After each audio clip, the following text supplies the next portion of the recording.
1979, a 40-year-old dictatorship of Nicaragua by the Somoza family was overthrown by a people's uprising led by the Sandinista party. Since 1981, the Reagan administration, the CIA, plus several private groups in the United States have been waging an illegal, immoral war against the government and the people of Nicaragua. As a result of this aggression, 26,000 Nicaraguans, 12 Europeans and 1 American have died. In the United States, many people know of Benjamin Linda, the engineer and juggler from Portland who was killed by Contras. But what do we know of the thousands of Nicaraguans, men, women and children, who have also been victims of the Contra war? What do we know of these so-called enemies? Are they communists, victims of a tyrannical Marxist regime led by yet another repressive dictator? Or are they friendly neighbors, trying their best to establish their own sovereign democracy in their own country and with a strong desire to live in peace? Like the ones who cried, like the ones who died, trying to set the angel in us free. While they're waiting for us.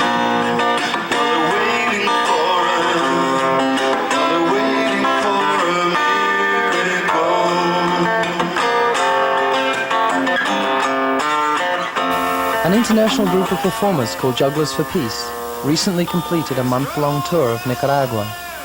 Their experiences and contacts with men, women and children in hospitals, orphanages, schools, villages and army camps provide an opportunity to observe these people. These same people described by the US government as a threat to US national security and consequently treated as if they were the aggressive enemy. And how was our group of gringos treated? Were they abused, threatened, criticized, and hated? See for yourselves how our so-called enemies treated us.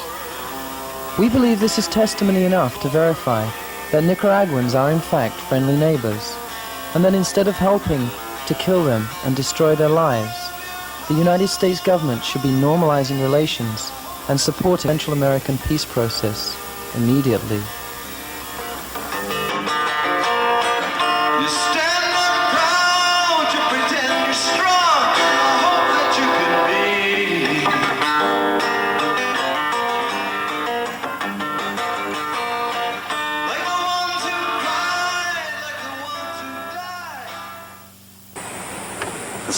The great hope and the most enthusiastic thing I feel about it is a sense of forgiveness of the people.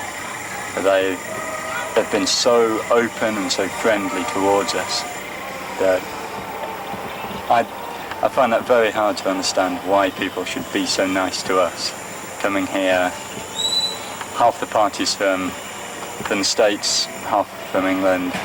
There's no real difference between us. And they've just been so open to us. It's been great. Well, I wanted to give you a clear explanation now to my people about this case. This is my son. His name is Elmer. He born with heart problems. One of the lines of the heart, the aorta was very bad off. One to the lungs and down here. See? So then, if in the time of Somoza, in Somoza time, if I was to have this child in Somoza time like this with this problem, he would be a dead boy today. Well, something that really surprised me was that in the United States, we're told that this is a dictatorship, and it's a totalitarian state, and it's very oppressive, and people don't have any rights, and there's no freedom, and coming here and seeing for yourself, you just see how far from the truth that is. There's so much freedom here, and people can walk with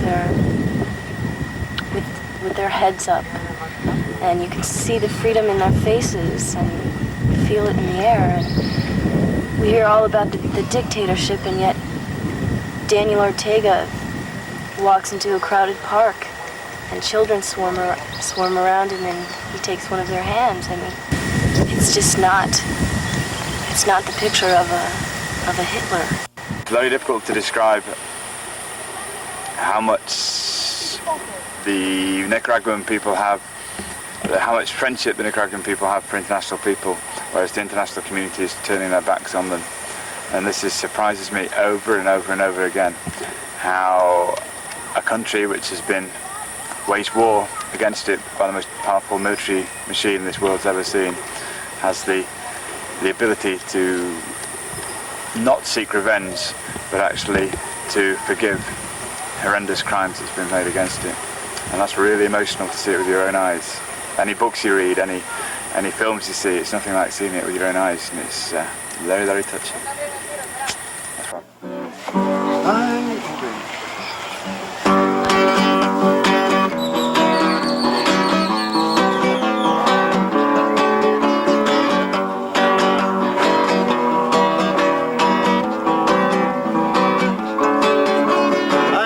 To know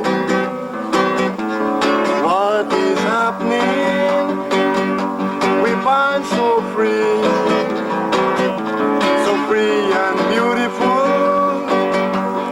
Riga want to eat us up, Riga want to tear us up, but it's going to be very hard because we love our country. I want to know what is happening. We born so free and beautiful. Riga want to tear us up, Riga want to eat us up, but we're going to be very hard, my friend, because we love our country. You trouble us so much. No, we are very hard to stop. No, we are coming into you. So Regan, don't you run. Yankee, get out of my country and take care of your home and children. Yankee, get out of my country and take care of your home and children. You never take my home. My money nor my gun. You never take my home. My money nor my gun. You all trouble us so much. No, we are very hard to stop. No, we are coming into you. So Regan, don't you run. Yankee, get out of my country and take care of your home and children. Yankee, get out of my country and take care of your home and children. You'll never take my home, my money nor my gun. You'll never take my home, my money nor my gun. La la la la la. What was very refreshing about the army and what we were all impressed with was the fact that it was difficult to tell who were the officers and who were the soldiers, and we saw groups of soldiers talking to each other, and only when you were close could you see the marks on their collars, and maybe some people had no marks and some people had 3 brass marks, and yet they were chatting together in a very friendly and respectful manner. And we didn't hear commands bellowed out, and we didn't see saluting. In fact, the only times we saw saluting, to correct myself, was twice to us, but we didn't see it between the soldiers and the officers. Really does not seem to be any antagonism between the army and the people anyway whatsoever. One of the strangest things for me was when we were in Managua, was at a bus terminal, and in the middle of the bus terminal was a pile of rucksacks and bags, and included in the bags were various machine guns, various army guns. These were left unattended in the middle of the bus shelter, the bus depot. Nobody thought twice about it, because I think the army and the people here are just almost an homogeneous unit, and that's really different from where we come from.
Reagan has blocked our industry, you know, our industry, because he sends whoever it is, if it is CIA or the Contra revolutionario, send them on the blast of a factory, blast of a bridge, put mine in this, on the highway, mash up our transport in the sea, wreck our ships. So we were just gotta say we're in trouble, you see. But after this, well, since the autonomy had come in and it traveled from 84, 85, there we started getting, well, you have to say, getting peace a little bit. Right now we're still getting problems, because still in problem. When I say we're in problem, because well, we cannot work free. When I say free, we cannot go and cultivate, because they go and take the young boys that go and cultivate and take them over the next side of Honduras, our next side of Nicaragua, to Honduras, train them and send them back to fight their own brothers, you see? Fight their own people, kill their own father, kill their own brother. Right, through Mr. Reagan and his organization. Yes, well, this that we are seeing right now, this hole, these are things that we have to be making in every barrio here in Puerto Cabezas. Why we make this is because the attack that the Contra-revolutionaries, the FDN that is doing to our country here in Puerto Cabezas. A grave for our own family. Every house have the grave ready. We know in here we have to put our children, our old ones. We have people that is crippled and all those things. We have to get them down here to get them out of the bullets and bombs that they throw in here in our region. You see? So then how ugly it isn't. As human then, we have to be doing this thing to survive ourselves. Sometimes the bomb drop right there too and you just bury yourself there. So it's terrible for us. It's a sad news for us as a Central American brothers here in Nicaragua.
This trip to Nicaragua has been a real education for me.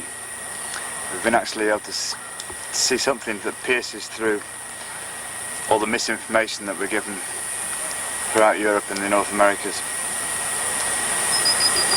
Some things that have touched me really emotionally. And the one I think was the young man, about very old man, a 17-year-old man who was very old. We met over in Puerto Cabezas. He talked about fighting against the Sandinistas and being paid by gringos, being paid in dollars to do it, who was given cocaine so he could come out and fight with no fear.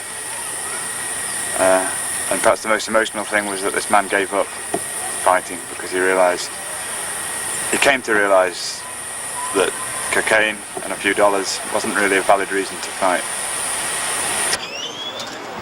And just recently, 45 contras met with representatives of the government to begin to discuss moving towards peace.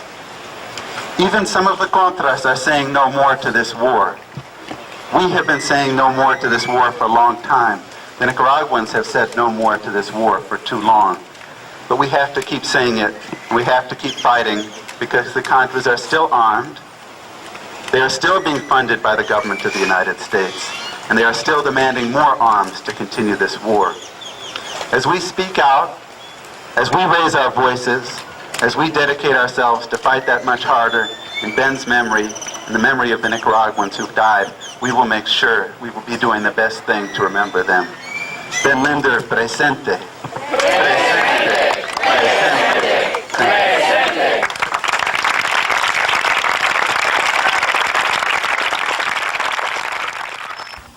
Being jugglers, we're offered some unique opportunities when we go down to a place like Nicaragua. We're able to go to a lot of places where most visitors aren't able to go. We're able to meet with a lot of people in an air of friendship, in an air of joy and laughter and sharing. And not only have we met with injured, wounded orphans, but also with well-armed contras. And for some reason, with clowns and jugglers, people open up, talk, and share their stories. And this video has been an opportunity for us to share some of these stories with you. The new government that came into power following the revolution inherited a great deal of problems. There was unemployment, there was sickness, there was disease, there was illiteracy, there was starvation. And then they had the United States government, who not only was refusing more foreign aid, but imposed a trade embargo and supported the Contras, giving them arms, training them, and setting up base camps for them in Honduras. The new leadership of the Sandinista government is incredibly young. Daniel Ortega was only 38 years old when he became president. But the leaders are determined, they're intelligent, and I believe that they really care for the people there. And this is continuously verified by the thousands of international volunteers who go down to Nicaragua to help them work to overcome their struggle. Benjamin Linder was one of these volunteers who came from the United States, and he first of all worked as a juggler and a clown, and then he became an engineer, taking electricity to poor people in rural areas, until the Contras killed him in April of 1987. But despite their killings, the Contras are not being able to stop the progress that's taking place inside Nicaragua. And as we've traveled around the country doing our shows, we've been able to see in a lot of places improvements in housing, in education, in health, in land distribution. The people there are winning. Probably the highlight of the tour was meeting with the Contras, and we were able to do this because of the progress that's being made with the Central American Peace Accords. The Sandinista government and the Contra leadership met several times recently and signed a ceasefire agreement. This meant that Contra soldiers, many of whom had been kidnapped, bribed, or terrorized into fighting against their own families and countrymen, were able to return and to meet with them and to talk and to find ways to stop the war.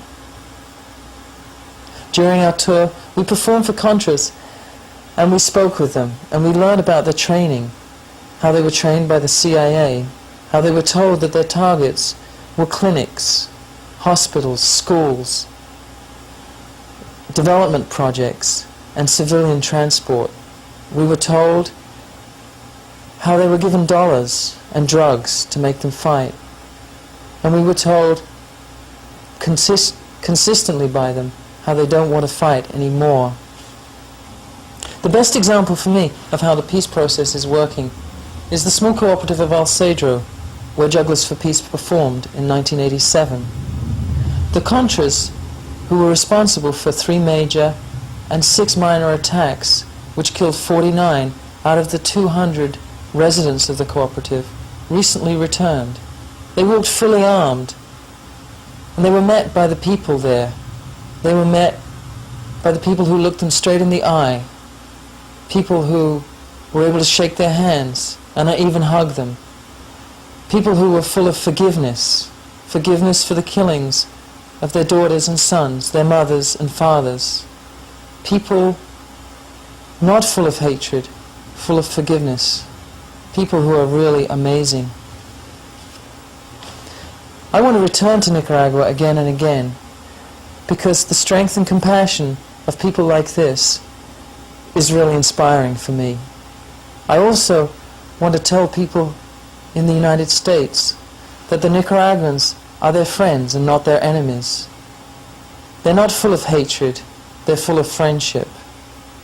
They're going to win this war, and they're going to win it in a very sophisticated way. They're going to win this war through compassion.